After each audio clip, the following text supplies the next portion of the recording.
அனைவருக்கும் நமஸ்காரம். பாபாவும் நானும்.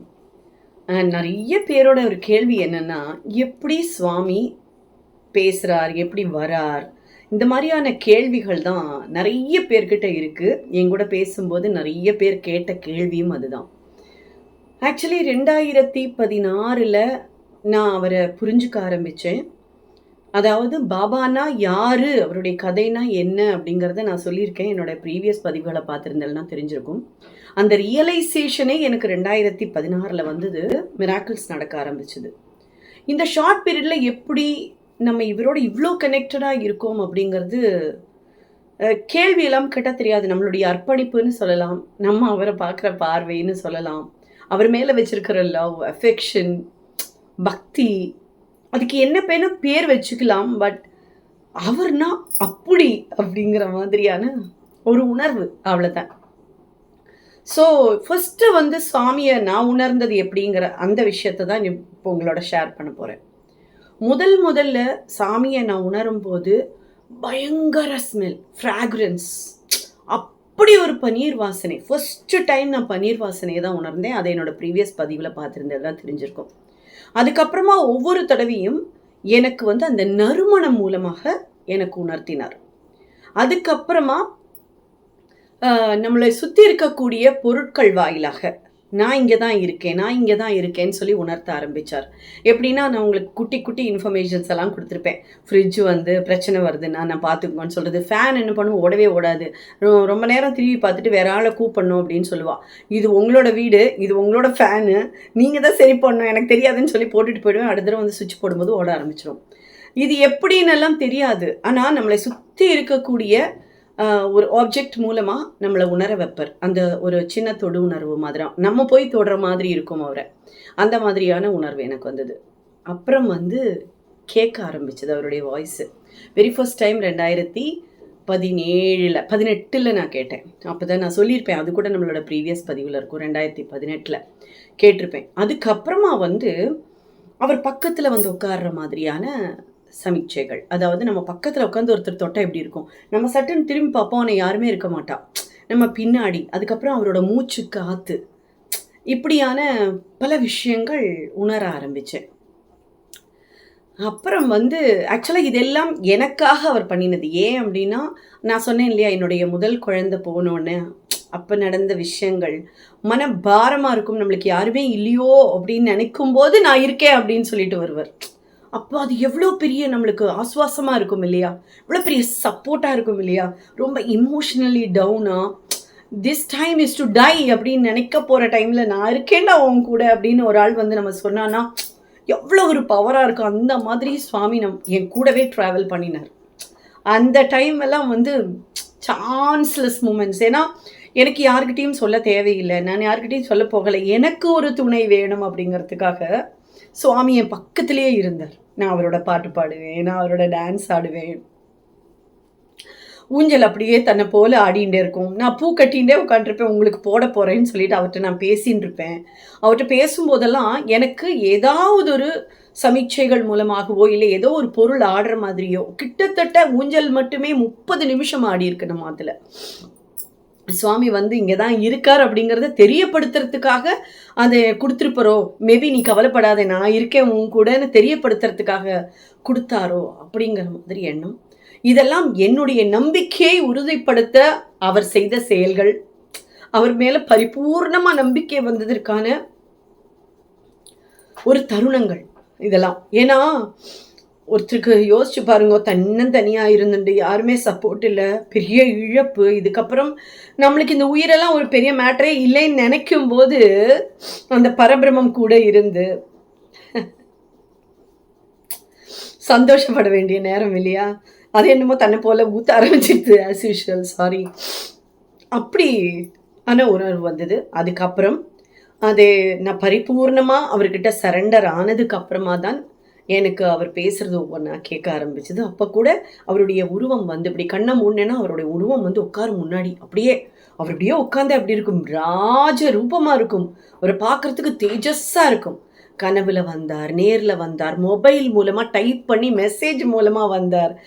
அவருக்குள்ள என்னை ஆகர்ஷணம் பண்ணி இழுத்து ஒரு 15 நிமிஷம் வச்சுன்ட்டு ரிலீஸ் பண்ண அந்த நிமிஷங்கள், அந்த இன்சிடெண்ட் எல்லாம் கூட நான் இன்னும் உங்கள்கிட்ட ஷேர் பண்ணலை இல்லையா? அதே மாதிரி குழந்தைய நான் கர்ப்பமாக இருக்கும்போது நடந்த பல மிராக்கிள்ஸ் எல்லாம் இன்னும் நான் உங்கள்கிட்ட ஷேர் பண்ணலை.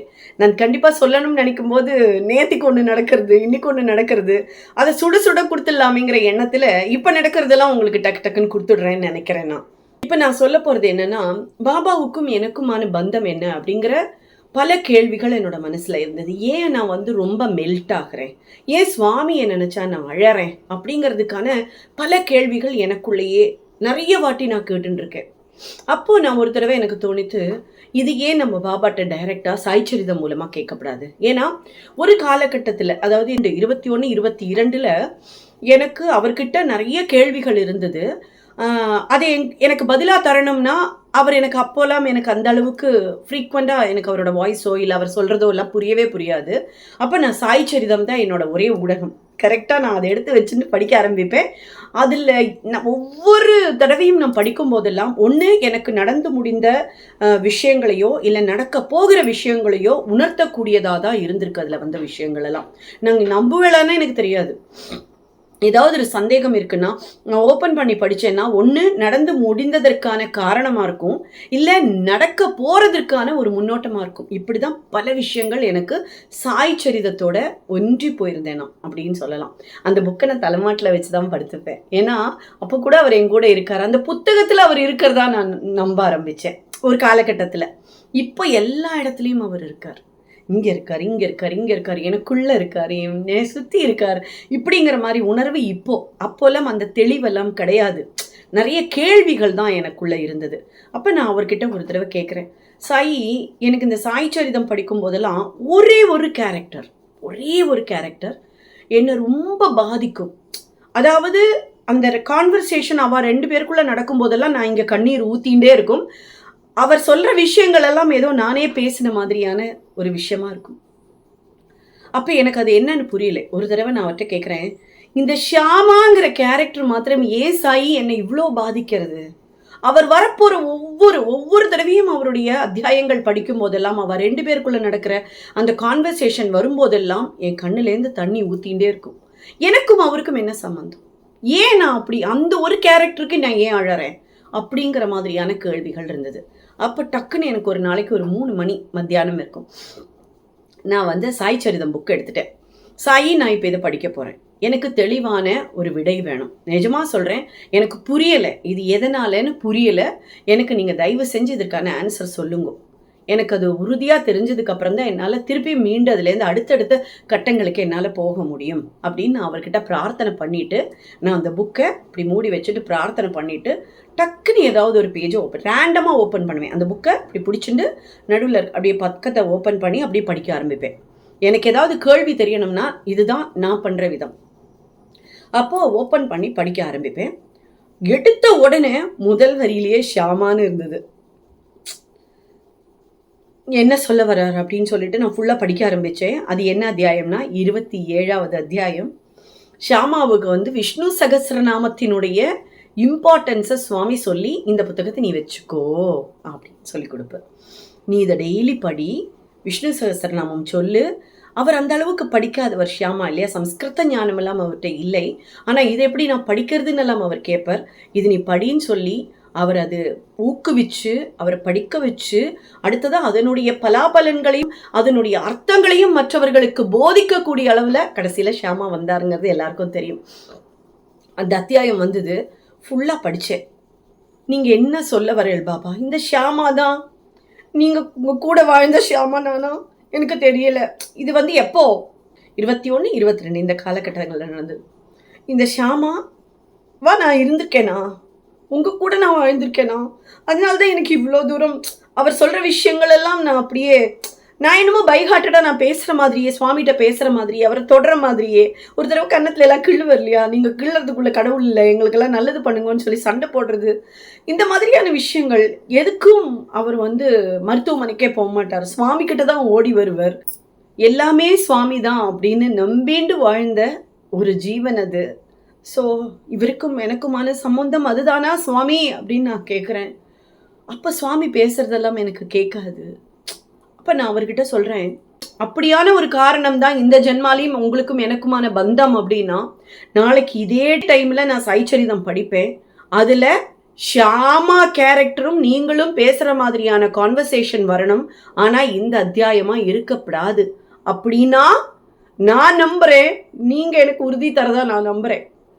நம்ம 2 பேருக்குள்ளே ஏதோ ஒரு பந்தம் இருக்குன்னு நான் நம்புகிறேன் அப்படின்னு சொல்லிட்டு மூடி வச்சுட்டு போயிட்டேன். அதுக்கப்புறம் அடுத்த நாளுக்கு அதே 3 மணிக்கு திருப்பியும் பாபாவை நன்னா பிரார்த்தனை பண்ணிட்டு, எனக்குள்ள எந்த ஒரு எதிர்பார்ப்பும் இல்லை. ஆனால் எனக்கு தெரிஞ்சாகணும் இது என்ன அப்படின்னு. அதுதான் என்னுடைய கேள்வியாக இருந்தது. எதனால் இவ்வளோ ஒரு நெருக்கம் எனக்கும் அவருக்கும், கேரக்டரிஸ்டிக்ஸ் ஆகட்டும், நான் சுவாமிகிட்ட எப்படி பரிச்சயப்படுறேனோ எதையும் எதிர்பார்க்க மாட்டேன் சுவாமிகிட்ட. அதே மாதிரி தான் அந்த கேரக்டரும் இருக்குங்கிறனாலையோ எனக்கு தெரியலையா, அந்த கேரக்டர் அப்படியே நான் அனுபவிக்கிற மாதிரியே இருக்கும். நானாக இருப்பேனோ அப்படிங்கிற ஒரு சந்தேகமே எனக்கு வந்துடுது. அடுத்தவாளுக்காக பேசுறது, சுவாமியை மட்டுமே நம்புறது, யாருக்காகவும் எதையும் செய்யறதுக்கு தயாராக இருக்கிறது, இப்படி எத்தனையோ இன்ஸ்டன்ஸ் ஆக்சுவலி. அப்போது நான் அப்படி கேட்குறேன். அடுத்த நாளைக்கு ஓப்பன் பண்ணுறேன். ஓப்பன் பண்ணி ஃபஸ்ட்டு படிக்கிறேன். படிச்சுட்டே வரும்போது ஷியாமாவோட கேரக்டர் வருது. எந்த அத்தியாயம்னா ஒரு பாம்பு கடிக்கிறது, புரியுதா? 24 நினைக்கிறேன். பாம்பு கடிக்கிறது. அவர் வேற எங்கேயும் ஓடலை, ஓடி சுவாமிகிட்ட தான் வர்றார். அப்போ அவர் 2 கட்டளை கொடுப்பார் இல்லையா, மேலே ஏறாதே கீழே இறங்கு அப்படின்னு சொல்லிட்டு. இவர் நினச்சிப்பார் தன்னை தான் சொல்கிறார் போல் இருக்குன்னு அப்படியே அழுவர் ஷியாமா. ஆனால் அது அப்புறமா தான் ரியலைஸ் ஆகும் சுவாமி என்ன சொல்ல வராருங்கிறது. ஃபுல்லாக படித்தேன். அப்படியே கண்ணீர் சொட்டின்ண்டே இருந்தது படிக்க. உறுதிப்படுத்துறல நீங்கள் தானே அதை சொல்ல வரேன்னு. அப்பவும் இப்படியே தான் அழுது. ஓடி போய் அவரை கட்டி பிடிச்சி அவரோட காலுக்கு முத்தம் கொடுத்து அப்படியெல்லாம் நடந்தது. அந்த காலத்தில் ரொம்ப ஹாப்பியாக இருக்கும். அப்போல்லாம் பாராயணம் பண்ணும்போது நிறைய பேர் என்ன சும்மா ஷியாமான்னு சொல்லி கிண்டல் அடிச்சுட்டே இருப்பா. அதெல்லாம் கேட்டுட்டு அதெல்லாம் தாண்டி வந்ததுக்கப்புறம் இப்போது ஒரு 6 மாதத்துக்கு முன்னாடி என்னவோ ஏதோ பேசும்போது இப்போ தான் சுவாமி பேசுறது கேட்கறது இல்லையா, நான் இதே மாதிரி தான் கேட்டுருந்தேன். நீங்கள் இந்த மாதிரி எல்லாம் பண்ணுறதில்ல, அழுக்குணியாட்டமெல்லாம் ஆடுறதில்ல, எங்கிட்ட எல்லா வேலையும் பண்ணுறதில்ல, நீங்கள் சொல்லுங்க பாபுக்குட்டி அப்படின்னு எல்லாம் சொல்லும்போது தான் சொல்லிட்டு, எத்தனை ஜென்மமா என் கூட இருக்கே, இன்னுமா நீ என்னை புரிஞ்சிக்கலன்னு கேட்டார். இந்த ஜென்மத்திலேயே ஒன்றும் தெரியாது, போன ஜென்மத்தை பற்றி எப்படி எனக்கு தெரியும்? ஆனால் கண்டிப்பாக ஏதோ ஒரு பந்தம் இருக்கு. ஏன் முன்னாடியும் அவர் தான் உட்காந்துருக்காரு, பின்னாடியும் உட்காந்துருக்காரு, என்னை பார்த்துட்டே இருக்கார். முதல்ல உணர ஆரம்பிச்சது என்னவோ ஸ்மெல் மூலமாக தான், ஃப்ராக்ரன்ஸ். அதுக்கப்புறம் ஒவ்வொரு கட்டமாக என்னை கொண்டு செலுத்தினார் பகவான். இந்த லெவலுக்கு கூட்டின்னு வந்திருக்கார். இந்த ஜென்மா எதுக்கு எடுத்திருக்கேன்னு எனக்கு இன்னும் தெரியலை. ஆனால் ஒரு கோயில் கட்டணும் அவருக்கு. நான் போகும்போது ஏதாவது ஒன்று விட்டுட்டு போகணும். அவர் என்ன சொல்கிறாரோ அதை நான் செய்வேன். இது வேணும் அது வேணும்னு நான் அவர்கிட்ட பிரார்த்தனை பண்ணதும் கிடையாது, இது வேணும் கேட்டதும் கிடையாது. இந்த எபிசோட் ஃபுல்லாக இந்த பொண்ணு அழுதுன்ட்ருக்கேன்னு கூட நீங்கள் நினைப்பில்ல, பைத்தியம் மாதிரி. அப்படிதான் நான் நிறைய தடவை சிரிச்சுட்டே பேசணும்னு நல்லா நினச்சி ஆரம்பிப்பேன். நீங்களே சொல்லுங்கள், இந்த மாதிரி சுவாமி நம்மக்கிட்ட பேசினா எப்படி இருக்கும் இல்லையா? நம்மளால் அந்த சந்தர்ப்பத்தை தாங்கக்கூடிய அளவுக்கு மன வலிமை நம்மளுக்கு இருக்குமா, ஆன்மசக்தி இருக்குமா இல்லையா? அவர் போகிற பாதையில் போய் இனி அடுத்த ஒரு ஜென்மா வேண்டாம் சுவாமி, உங்கள் காலடியில் என்ன காப்பாற்றி வச்சுக்கோங்க அப்படிங்கிறது மாத்திரம்தான் நான் பிரார்த்தனை பண்ணுற ஒரே விஷயம். போகிற வரைக்கும் எந்த நோய் நொடியும் இல்லாமல் நம்மளுடைய 5 புலன்களும் நன்னா வேலை செய்யணும் சுவாமி. மறதியோ இல்லை நடக்க முடியாமையோ அடுத்தவளை கஷ்டப்படுத்துகிற மாதிரியோ இந்த மாதிரி எல்லாம் கொடுக்கவே கொடுக்காதுங்கோ. உங்களையே நினச்சிண்டு கடைசியில் ஒரு வார்த்தை ஐ லவ் யூ பாபுக்குட்டின்னு சொல்லிட்டு போயிடணும். அதுக்கப்புறம் யாரையும் தொந்தரவு பண்ணக்கூடாது. இதெல்லாம் ஏன் இப்போவே சொல்கிற அப்படின்னு எல்லாம் கூட நிறைய பேர் கேட்டிருக்கா. எனக்கு தெரியல, சத்தியமாக எனக்கு தெரியல. இதெல்லாம் என் மனசில் இருக்கிற விஷயங்கள். நம்ம போகும்போது எதுனா ஒன்று சுவாமிக்காக விட்டுட்டு போகணும். சுவாமி தான் நம்மளுக்கு கொடுக்குறாரு, அது வேற விஷயம். என்னன்னைக்கும் ஒரு பேர் இருக்கணும், சுவாமி பக்கத்துலேயே இருக்கிற மாதிரியான ஒரு உணர்வு இருக்கணும் நமக்கு. நம்ம ஒரு கோயில் கட்டினதுக்கப்புறம் இந்த பொண்ணு விட்டுட்டு போச்சு, இங்கே வந்து அன்னதானம் கிடைக்கும்னு நம்பி வர ஒரு 10 பேருக்கு நம்மளுடைய பின்னாடி வருவாளால் வயிறு ரொம்புறதுன்னா அதை விட பெரிய பாக்கியம் எதுவுமே கிடையாது.